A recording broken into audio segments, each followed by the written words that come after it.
Welcome back, everybody, to the Blue Water League Twitch channel as we continue into day number 5 of the Side.GG Path2Pro Combine, where we are going to get another block of very fun action. You'll have myself and Alk Battery taking you through the set here, and actually, I will say below, we have already switched up things, Alk. We're going to hop straight into the speciality of today's 3-game set. Yeah, for sure. And the cool thing I think about this is actually a bit of a change, not only to some of our format. I know that it says that down below, but one of the pieces of feedback that I've been hearing from teams and players is they're saying, okay, like, by the time we get to game 2 and game 3, like, especially when the kind of the special rules game is game 3, some people are not focused. They've been playing 3 games back to back. They may not be completely like dialed in. So I think this is going to be something we experiment as we go throughout the combine, which is putting that like special restriction or the different kinds of drafts that we're going to have closer towards the front to see if we can try to maximize performance, which at the end of the day, this is what the program is for. This is what this combine is trying to do, is maximize individual performance, whether it's in-game or out of game. 100%, without a doubt. We should talk about the players we will see today. If you missed the tweet that came out from Blue Water League, I'll just run through the teams very quickly, the matchup, and then we'll see. I'm interested to hear from Alk which matchups he's really excited to see, but we will have, on one side, it's going to be Crimson in the top side, Will jungle, Utter in the mid lane, Good Boy bot side, and then Dum Dum will round out that bottom lane pairing. Other side of the draft will be Hoarder in the top lane, Bio jungle, Samikin mid, Hub at 80 carry, and then the newly support main enthralled for this split. So, Dimitri, what are we looking at? What role, what lane? Who are you excited to see match up? I wanted to say, for everybody at home, I'm sorry. We're going to have Yuji on today. Yuji stepped down for today. Hopefully he can come back later in the Combine. I'm excited to see him, if we do get to see him play here in the Combine, just because he's been such a great player all year long. But between these two, I think we have a lot of up-and-coming new players. I think this is one of the few lobbies that we have seen throughout the Combine where we don't have a lot of NACL representation. We've had players that have been in NACL previously or that were in this entire year, but this is a lot of fresher talent that either was playing in the qualifiers or really hasn't been able to get their shot necessarily playing in close to that tier 3 level. So I'm excited to see what we get from our two top laners, as I think Crimson and Hoarder have been some of the most exciting top lane prospects we've had coming out of tier 3. And Crimson, with his performance this last split, despite what was a pretty rocky roster, all things considered, did pretty well for what we wanted to see from him. Without a doubt. And, as we get into the draft here, we will be able to, we're just going to have them go through the draft, but if you are a very knowledgeable Worlds watcher, which, unfortunately me as a PST gamer that has other things to do, I wasn't the best Worlds watcher. It is G2 versus HLE game 3 from the second day of, I believe, the Swiss stage. So G2 it's their best of one, Yeah. So that draft is what's going to go on here. And if you're not familiar with the rules, you can see the sides of the players we're talking about. There, you got the Hoarder team is going to be playing on the blue side of this draft, but next game, they'll swap to the red side. So we're going to have the same draft in back-to-back games to really dissect some very specific parts of gameplay. That's the whole point of this Path2Pro Combine, Alk, is that, I know everyone's been preaching, winning these games going 3-0 on the block is far from the most important part. There's a lot more intricate parts that people are scouting from these players today with these drafts. Yeah, there might be some stuff that we just don't know, or I think maybe the audience is not particularly keyed in on. In terms of what's really happening with these games, the biggest part I think that's for me is not only do they have the coaches who are sitting there, they are obviously muted for some of the games, but they're also recording voice comms to try to see who is the most active, who is most active during wins, like are people more going to be talking during losses, that kind of thing. There's so much data being tracked across the board, what these players are eating, how they're performing, feedback after every single day of the Combine. And when we have Worlds drafts like this, the big part of it is not necessarily, hey, can you play exactly like HLE and G2, but can you execute on some of the map plays? Can you be able to play? Sometimes there's lane swaps in some of these games. It's taking a little bit of the onus away from saying, okay, how do I play this matchup? You have the visual. You know how this Yone Smolder matchup should go if you've been watching Worlds, if you watch the VOD. So we want to see how you're able to perform on game day, how you're going to be able to move across the map, and how can you play the game a little bit differently than what we saw at Worlds. Without a doubt. And, I was the first one Wednesday, I believe, was the first day this started rolling out from Sio.gg. Very intrigued, especially talking about lane swaps, because I was able to see the two squads we had. I think we named them the Shogo. It was Shogo versus Mobility's Kids. It was like a kid war. We It was named the that. teams Okay. that. Yep. Yeah, the kid Yep. war. They actually game 3. It was interesting because between game 2 and game 3, playing the same side of the draft, the two squads approached those lane swaps in a completely different way. We saw game 2, they got matched. Both bottom lanes just end up on the top side. But then game 3, you had that more traditional world style lane swap. So it's really intriguing to see both teams approach those drafts from a different perspective, like you're talking about. And I know, Alk, you were able to really dissect how G2 and HLE approached it. So now seeing the draft, now knowing like the background info, what are you expecting maybe these two teams to try and replicate in some way, and maybe get a little more creative with, like you're talking about, not just copying what these Worlds teams were doing?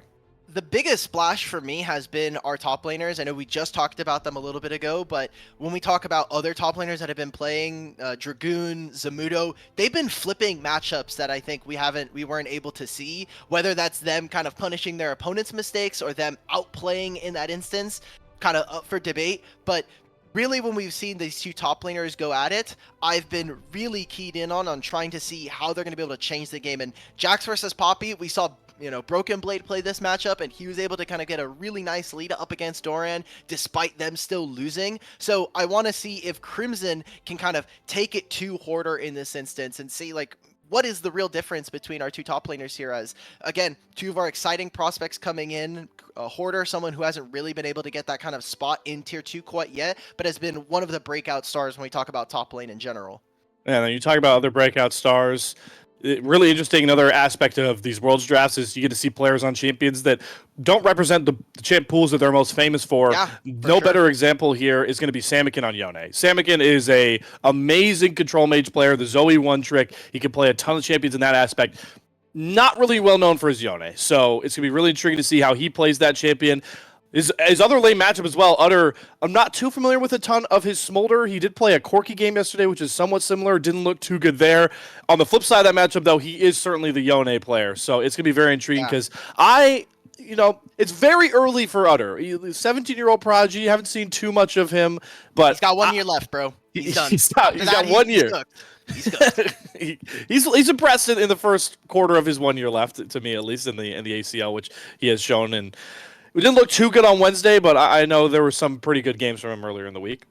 Yeah, I was pretty impressed with Adur earlier on in the Combine, and we'll kind of see. There are 3 weeks of this Combine. We're going to be going for every single day of the week for 3 weeks, so it's kind of it's a marathon, not a sprint for these guys. And one of the things that I was kind of talking about with, or listening in on some of the players, is their individual goals, the kind of feeling of, oh man, I really ran it down in like 1 or 2 or 3 of these games on like very early on in the Combine. Am I screwed? Because we are going to have a cutoff at a certain point. We're going to cut off a certain amount of these players and go to a smaller concentration.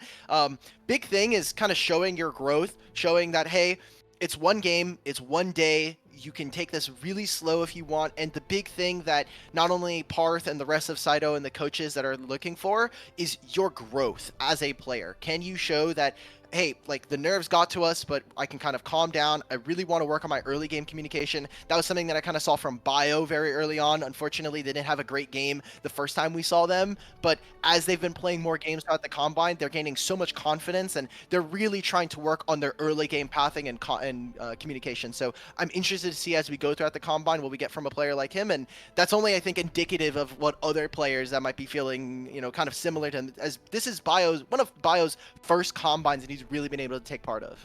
Yeah, one of the Ducky getters looking to expand their horizon past that title.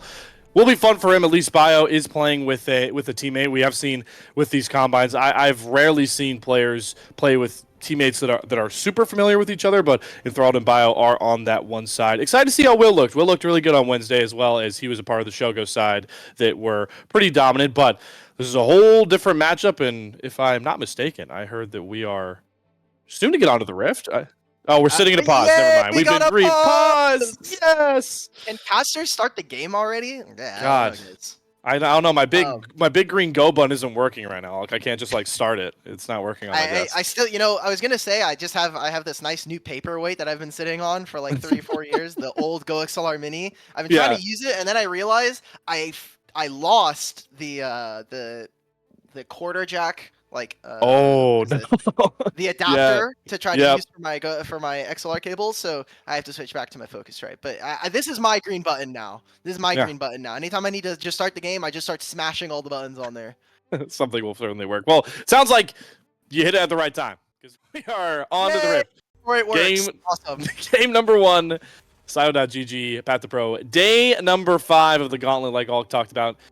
Not too crazy of a start. I realized we had something to settle because, last time I was here, the players were able to name their teams. It was Yes. Shogo's and Mobility's Kittens. I guess it's on us now today. What are we? I've been creative? going with just what the top laners. Because that just feels like it's the most. I'm just gonna give them the team captain name, unless they want to give us names and kind of give us more suggestions. I was actually sitting in on the voice comms when you guys were casting, so I was listening to Shogo and the rest of the team kind of talk about what they wanted, and it was so funny because they were like, "Oh, we should just call it like our top laner," and Shogo's like, "That's not exciting enough." And then I think he said, "Can we call it Shogo's Kittens?" And Will was on his team, if I'm correct. Will's like, yes. "No, that's really lame." And Shogo goes, "Too late. I already put it in. They already accepted the name. It's already in the draft lol." So. Yeah. Well, that's good to hear the insight behind it. I guess I'm fine with it. We'll go with the top laners as the captains as we see the waves start to crash in. What's intriguing here is Bio is looking to be pretty pesky for Will's first clear here. Actually juggling both the chickens and the red buff, but it's Bio to steal away the big one. Gets level 2 and is just going to force Will completely out of his topside jungle. This is what we wanted to see, the adaptations. How differently can you play this game? Knowing that, hey, I mean, Smolder level 1 is going to do jack all to me in the early laning phase, so might as well, as Lilia, invade for Raptors. Good job from Bio to get level 2 there by stealing away the big Raptor. He guarantees, as long as he gets one other small Raptor, that he'll hit level 2. And it makes it so easy for him now to go towards his topside camps, clear down, and he should be here to protect his bottom lane come the crash, which is going to be very important, as already when you have this Ashe Braum lane, they're so good at being able to fight on the wave and as well fight the players. So exciting to see what Bio can do here on the Lilia. You talked about it. Bio felt a bit rough at the start of the Combine. Looking to see how he can bring that momentum back forward as he gives himself that clear edge on the first couple of clears for Lilia, which is also just so important, especially in a Sejuani matchup where you are certainly not able to be as proactive with those gank paths. Sejuani's just such a better clear setup jungler for some of these lanes, but we'll force to go to that bot side where there isn't much of an opening. We'll probably just have to take that Scuttle Crab. While top side, we do see Hoarder is able to put his wave in a pretty precarious situation for a gank, but like we talked about. Will, he needs to steal something here, so they both will have smite available for them, and if they really need to, Sam can kind of make his way over. Seems like Bio gets a large majority of that, but Dum Dum makes his way through. Yep, Dum Dum making his way through. You do have Utter with the first round. The stun comes across. Bio's already far too low. A 3-man knockup comes across from Samikin, but the wings of Utter's Smolder picks up the first blood and now leaves Samikin in a precarious situation. They are able to trade out Will. Enthralled comes crashing in to try and save his mid laner, but it's a double kill back over to the scaling Smolder for Utter. Jax continues to roll his top side. Both our top laners are going blow for blow. And it's going to be the slam into the wall and the solo kill for Hoarder to even us out across the rift at 2 apiece. So many things happening there, but a great roam coming in from Dum Dum. I need to ask this guy to change his name. I don't know if I'm going to take this guy seriously with the Dum Dum name. But I was going to say, one of the cool things, one of the small portions of this draft that we're already seeing some of the effects of is the fact that both of these 80 carries can be self-sufficient by themselves. The Varus can farm at wave. The Ashe can also farm at length. And so it allows for the supports to be really creative in their pathing. How are you going to get into Fog of War? How are you going to be able to push the game? And Otter, not having his flash, I think it's going to be fine. He should be able to teleport back into this wave if he really needs to. Flap should be coming up, and he also has his jungler nearby. Yeah, he knows the jungler nearby, and you see he's poking and prodding Bio to see how many extra stacks he can get. Is trying to kite back. Dodges the bowling ball. Dodges 2 of Bio's abilities. Fancy footwork from Utter there, and he might get Will with a kill. But the first roam comes across for the Hoarder composition, and Thrall trying to get close, but it's Utter to find his 3rd kill, and Thrall will find the trade with the Ignite crash down. But this is not how that planned kill on Utter was going, because it's going to end up costing Enthralled his life now. Good boy trying to get the kill, but will just secure it, as it's just all Team Crimson in the enemy side jungle. They're doing such a good job of utilizing the fact that Otter is so far ahead right now. He'll be able to teleport back mid, catch the wave. This is a great start for Team Crimson as, hey, look, maybe their team captain didn't win the 1v1, but he presses tab, his Smolder's 3-1, and I really want to give a good shout out to this bottom lane who are doing a fantastic job so far, being able to move, always making sure that they have priority when they need to, and when available, they just make the move over into the enemy side jungle. Great job from them, and what I now need to see from Team Hoarder is not only a little bit of a bounce back, but we need to see Enthralled be a little bit more creative as to when they have a timer. It seems that constantly being shoved under their turret is not really allowing Enthralled to be there first, and that's causing massive issues. Look at already, we have Grub spawning a little bit, Dum Dum's in position, he's getting wards, he's making sure that he's here and getting ready to play for this objective. Certainly see what the decision from Bio is with the fact that that topside river is pretty treacherous. The Scuttle Crab does provide vision, as Utter will show roaming up there, but you can certainly tell that Crimson's side is very content trying to play for those Void Grubs, as we actually might have a little bit of a cheeky lane swap as I spot Crimson on the bot side. Yeah, so because they know, hey, look, like Crimson, you just need to be able to catch this bottom wave. We're playing for the Grubs. Let's move our AD carry into mid so that we have mid priority. We can just play for it. Is he just going to try to go for the solo on Hoarder? Yeah. There's no way. There should just be free stacks and grasp. All right, good for him. That's the thing, though, with Smolder, right? Is like, you know, maybe you don't get the kill, but hey, you're getting stacks in the early game. That's really the most important part. Exactly. And, I mean, Crimson not getting dove on this wave. They're going to make the trade. They're going to go ahead and take the dragon on the side of Team Hoarder. Samikin can't really do all that much. They're actually going to take 2 grubs, and instead of finishing the objective, move over to the bottom side. Crimson's trying to hold them at bay. The dragon will get taken, but maybe Crimson can try and set up some kills. The Counter-Strike stun already used, and Bio is able to get back towards safety. So they don't end up getting the full extent take to try and test the dragon. It will go over to the side of Hoarder's squad, but gotta think that last grub is soon to be taken by Will, potentially, or maybe just chilling by himself. That's a lonely grub, guys.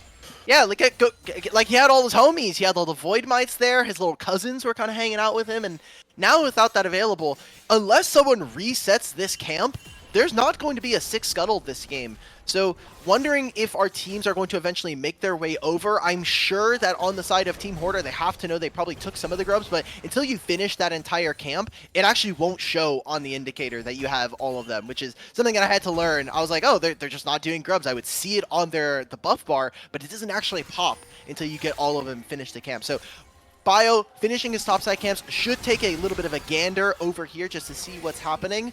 And for the side of Team Hoarder, this game isn't going to get easier. Your go buttons are not particularly very fun. You're looking for maybe Poppy on a flank. You're going to have Enthralled having to come over the side at some point. But in terms of guaranteed engage, that is where I'm kind of going to have a little bit of an issue. This Sejuani ult is so deadly as there's not too many people who can tank an entire Sejuani ult if they find it. Oh, certainly not, as we have a dive potentially getting set up here onto Hub, who does take over level 6, gets the Chains of Corruption. Don't know if Will was spotted just yet. Enthralled will roam back over to spot the potential dive and snuff it out. But these lane assignments seem to be sticking as the side of Crimson Squad are just continuously trying to put Utter in a position to not only match arguably the strongest member of Hoarder's squad at this moment, but continue stacking for free into a melee matchup that doesn't seem too dangerous for him.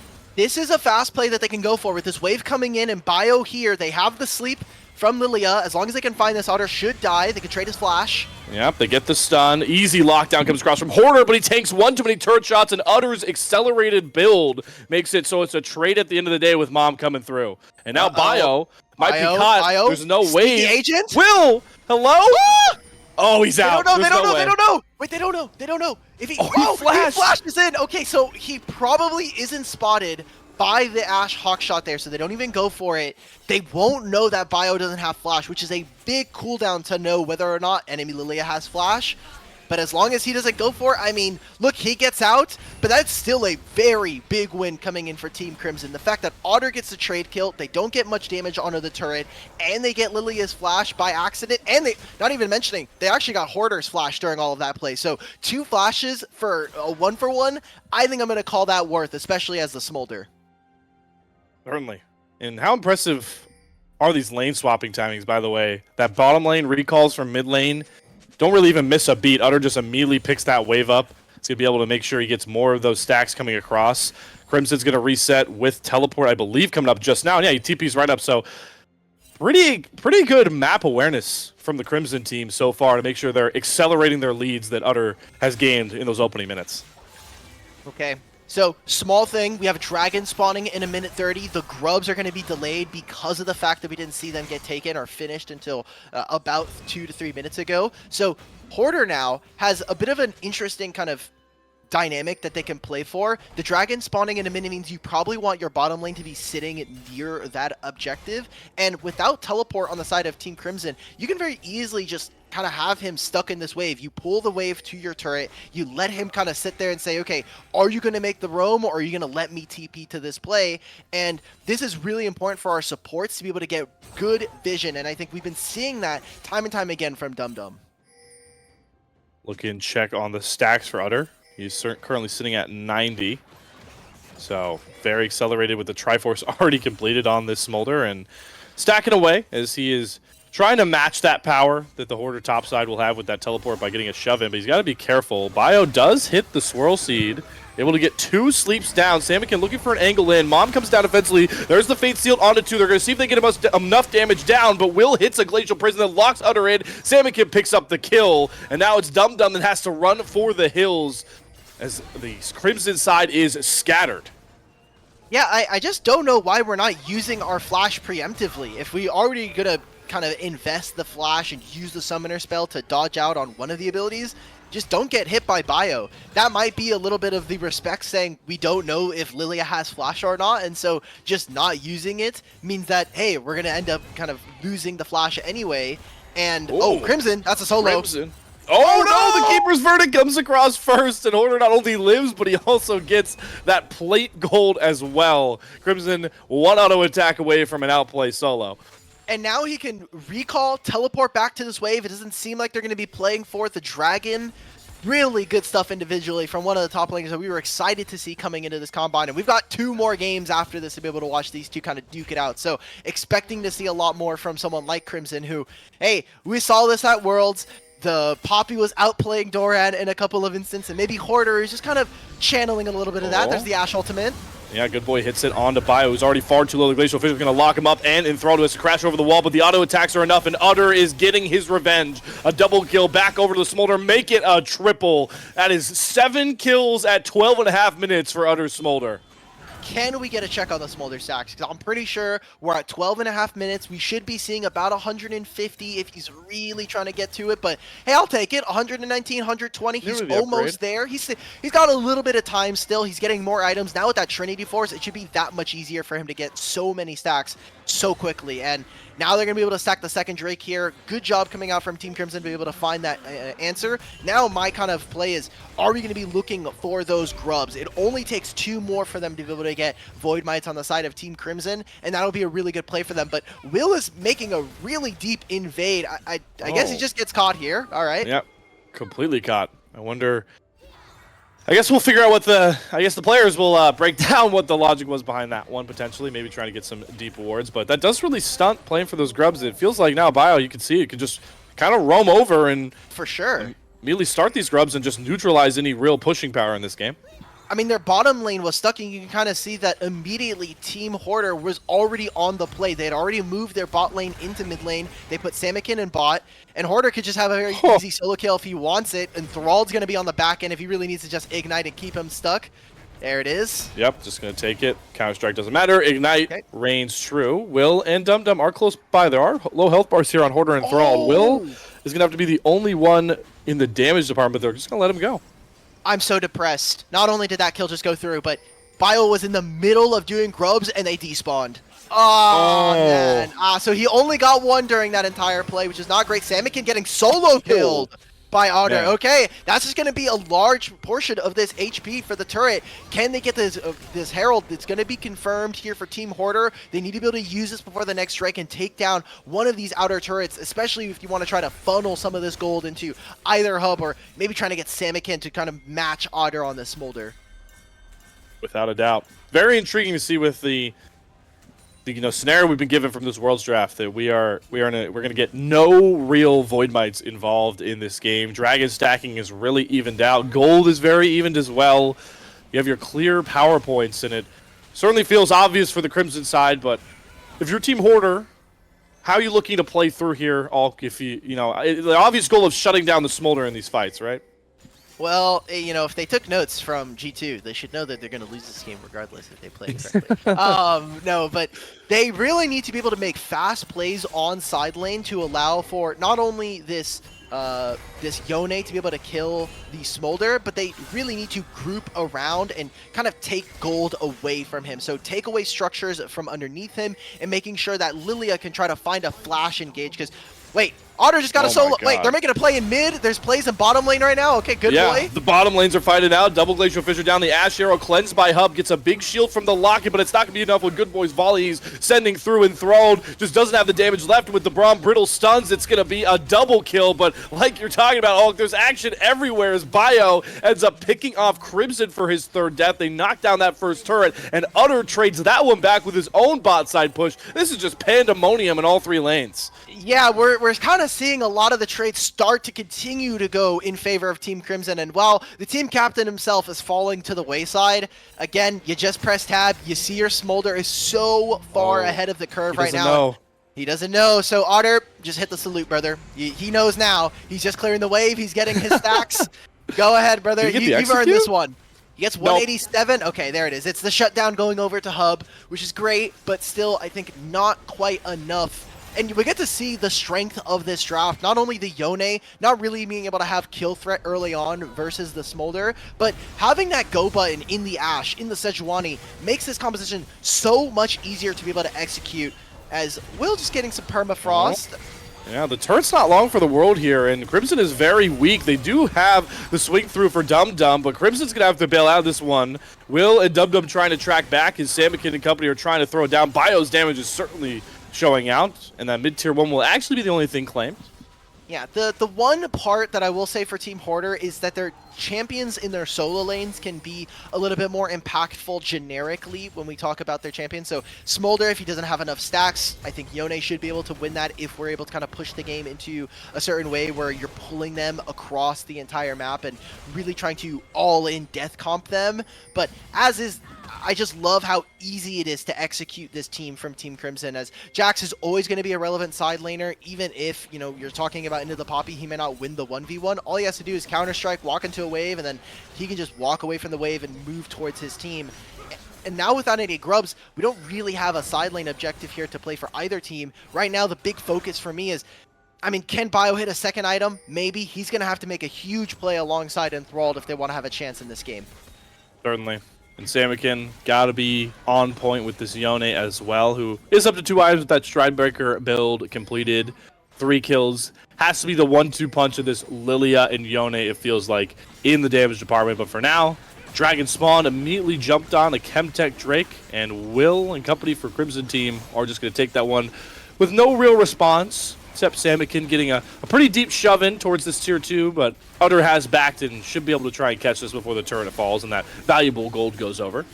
So far, I've been really loving what we've got from Team Crimson and how they've been playing the map this game. I think, unfortunately, for Team Hoarder, they have been a little bit slow to respond. Maybe that early game that we were seeing where Bio invaded for Raptors and then they ended up losing the trade when they were getting solo killed through mid.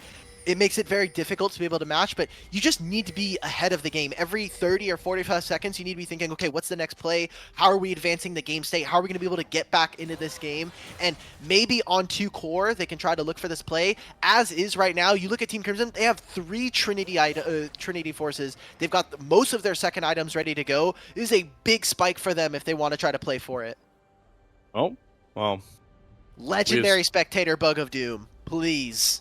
Yeah, do not do this to us. This would be really unfortunate. Hey, while we figure this one out, do see a bit of a build adaptation here from Utter as well, recognizing he's kind of the heavy king wearing the crown here. Does pick up the QSS. Gotta think that's just to avoid that sleep that claimed him the last time we saw that big skirmish. Okay, so this is